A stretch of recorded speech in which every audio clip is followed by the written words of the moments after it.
De las temperaturas y este horario de invierno que comienza a regir a partir de hoy en Santa Cruz, el inicio de las clases se retrasa por media hora.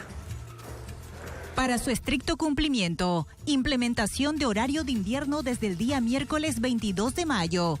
Se instruye a todos los directores de unidades educativas que a partir de mañana miércoles 22 de mayo se implemente el horario de invierno, debido a que se tiene previsto el ingreso de un frente frío, para lo cual los estudiantes del turno mañana deberán ingresar media hora después de su horario establecido y los estudiantes del turno de la tarde deberán salir media hora antes.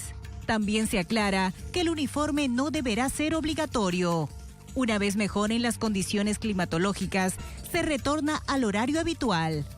Informa licenciado Moisés Villarruel Lazarte, director distrital de Educación.